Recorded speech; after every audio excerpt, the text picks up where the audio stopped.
Exactly 2 months after a half-an-hour phone call between U.S. President Donald Trump and Ukraine's President Volodymyr Zelensky, the White House releasing a summary on Wednesday of their conversation. A call that's at the center of the formal impeachment inquiry into Trump launched Tuesday by top elected Democrat House Speaker Nancy Pelosi. The president must be held accountable. No one is above the law. So what was said in that phone call? According to the summary, Trump said to Zelensky, "I would like you to do us a favor." Trump asked the Ukrainian leader to look into the son of the frontrunner for the Democratic presidential nomination, Joe Biden. Wait a second. Democrats are accusing Trump of asking for Ukraine's help to smear Biden ahead of the 2020 election.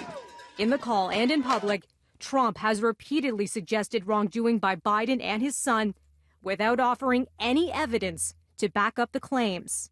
According to the White House account of the call, Trump, referring to an allegation of corruption, said there's a lot of talk about Biden's son, that Biden stopped the prosecution, and a lot of people want to find out about that. So whatever you can do with the Attorney General would be great. If you can look into it, it sounds horrible to me. In the call, Trump repeatedly mentions involving the U.S. Attorney General William Barr and his own personal lawyer, Rudy Giuliani, like in this line, saying, "I will have Mr. Giuliani give you a call, and I am also going to have Attorney General Barr call, and we will get to the bottom of it. I'm sure you will figure it out." The Department of Justice said on Wednesday that Trump had not spoken with Barr about having Ukraine look into the Bidens.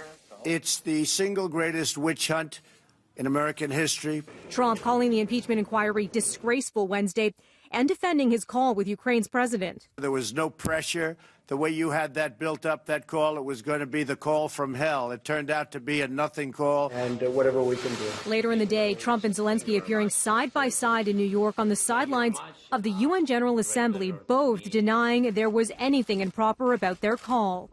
It was normal. We spoke about many things, and you read it that nobody pushed me. Yes. In other words, no pressure. Days before their July call, Trump froze nearly $400 million in aid to Ukraine. The U.S. president denies that any request for help was tied to the funding freeze.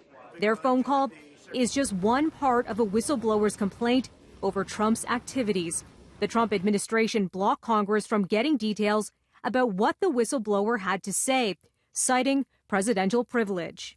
Then a late-day twist in this fast-moving story. The acting director of national intelligence was set to release the whistleblower complaint to Congress around the same time Trump was scheduled to hold a news conference in New York. I've spoken with Leader Kevin McCarthy and the Republicans, many of them, and we were going to do this anyway.